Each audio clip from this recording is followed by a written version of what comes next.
A paz do Senhor, meus irmãos. Fui desafiado, pelo Júnior para dar continuidade aí nessa maratona que a gente está fazendo. E eu quero deixar uma palavra para os irmãos que eu gosto muito, que eu acho interessante no detalhe que Deus leva a coisa, que está lá no livro de Jonas. Quem puder procurar aí comigo, Jonas capítulo 1, verso 3, que diz assim, E Jonas se levantou para fugir de diante da face do Senhor para Tarsis. E descendo a Jope, achou um navio que ia para Tarsis.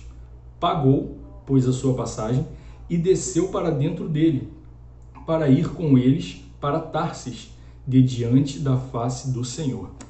Irmãos, eu gosto desse texto porque Deus ali podia estar falando com a gente de diversas formas, mas ele detalha esse versículo ao nível de falar que Jonas pagou para poder ir contra a vontade de Deus. A gente conhece bem a história de Jonas e eu não vou entrar no detalhe do porquê aconteceu toda essa reviravolta, a decisão de Jonas, aonde que isso levou. Mas ficando só nesse versículo, eu vejo que Deus tem um plano para a nossa vida, que Deus tem a vontade de nos direcionar, de nos orientar, e muitas das vezes, por não querer escutar a voz de Deus, a gente paga para errar, a gente paga para fugir da vontade, da orientação de Deus. E Deus deixa bem claro através dessa palavra que Deus não financia o pecado das nossas vidas.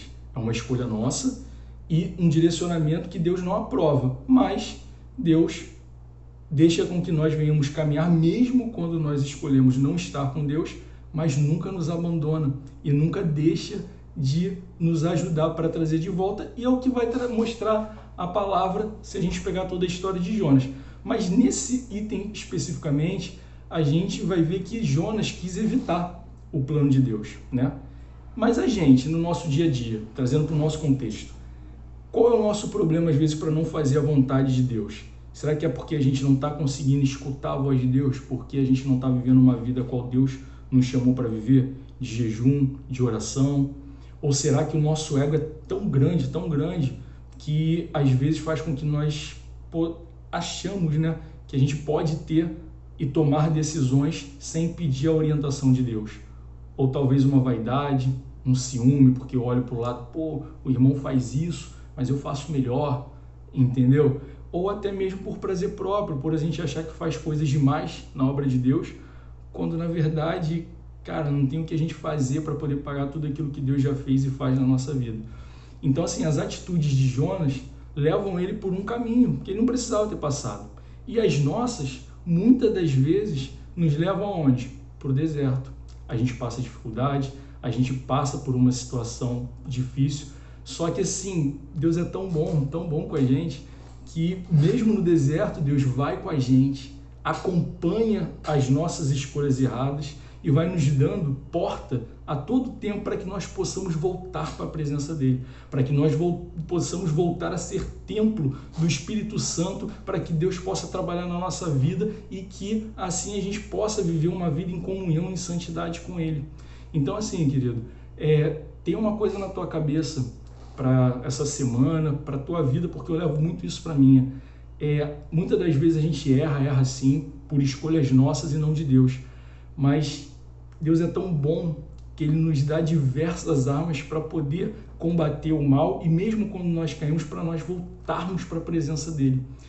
E o inimigo nesse trajeto, ele tenta nos envergonhar, tenta setar o nosso coração para nos tirar da presença de Deus, mas lembra sempre, irmãos, que nós servimos um Deus vivo, que nós temos um plano de Deus para a nossa vida, que Deus nos ama de uma forma tão grande, que Ele nos dá a possibilidade para combatermos o inimigo e não cair na presença dEle.